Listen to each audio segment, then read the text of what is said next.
ओम नमस्ते जी। आइए आज की चर्चा प्रारंभ करते हैं। अथर्ववेद के प्रथम मंडल के प्रथम सूक्त का दूसरा मंत्र।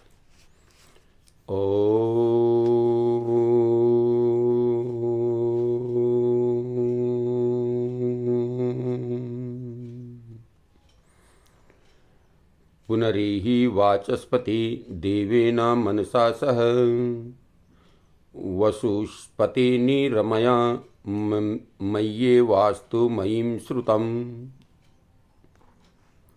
वाचस्पति, हे वेदवाणी के स्वामी देव, देवेन मनसा सह प्रकाश स्वरूप और अनुग्रह वाली बुद्धि से युक्त आप पुनः यही वांछित फल देने के लिए बारंबार हमारे समीप आए। वसुपते, हे धनपते, हमें इष्ट फल देकर निरमया सदा रमण कराओ। आप जो फल दें वह मयि एवं अस्तु हमारे लिए बना रहे।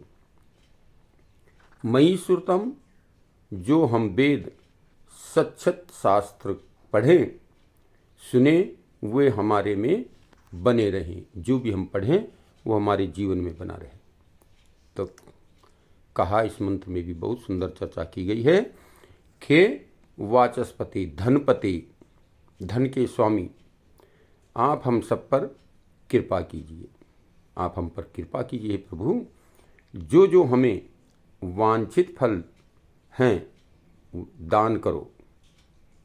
जो जो भी हमें वांछित यानी हमारी इच्छानुकूल जो हमारे फल हैं जो हमें प्राप्त होने चाहिए उसे हमें दान कर दीजिए।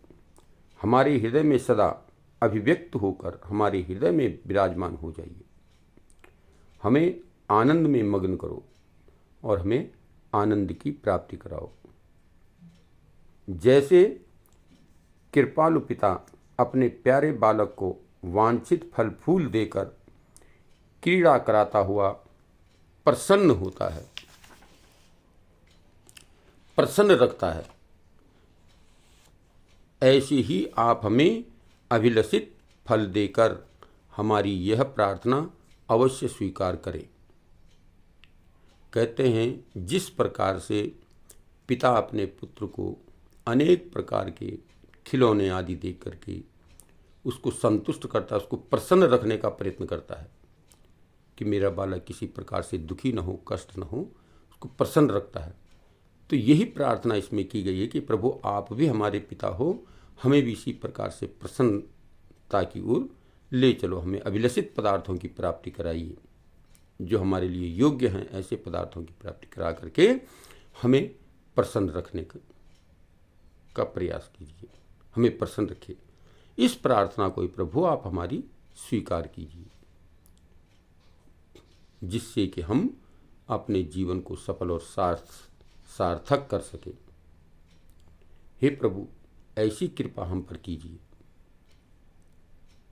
कि हमें उत्तम फल की प्राप्ति कराइए, जो हमारे लिए उत्तम है, योग्य है, जिससे हमारा कल्याण हो सके, जिससे हम अपने जीवन में सफलता को प्राप्त कर सकें।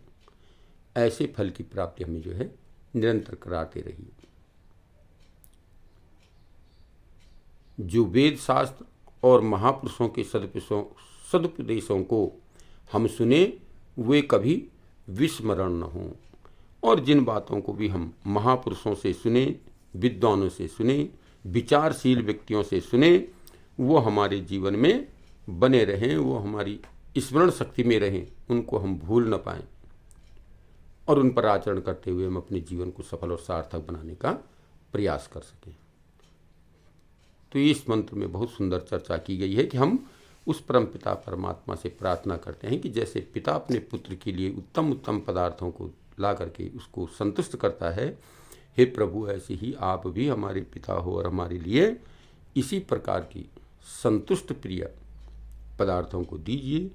और जिन महात्मा संत विद्वानों की, बुद्धिजीवियों की, विचारशील व्यक्तियों के वचनों को हम सुने तो वह हमारे मस्तिष्क में सदा स्मरण रहें और उनके तदनुकूल हम अपना जीवन को बनाने का प्रयत्न करें। तो ये बहुत सुंदर चर्चा इस मंत्र में भी की गई है कि हम अपने जीवन को जो है सुधारें और विचारशील व्यक्तियों के वचनों को सुनते हुए अपने जीवन को उस पथ पर आगे बढ़ाते हुए इस जीवन की सफलता और सार्थकता को प्राप्त करें। यही इस मंत्र का उद्देश्य है। हम इन मंत्रों पर चिंतन करते हुए, विचार करते हुए अपने जीवन को सफल और श्रेष्ठ बनाने का प्रयत्न करें। तो आइए आज की चर्चा को यहीं पर विराम करते हैं। ओम शांति।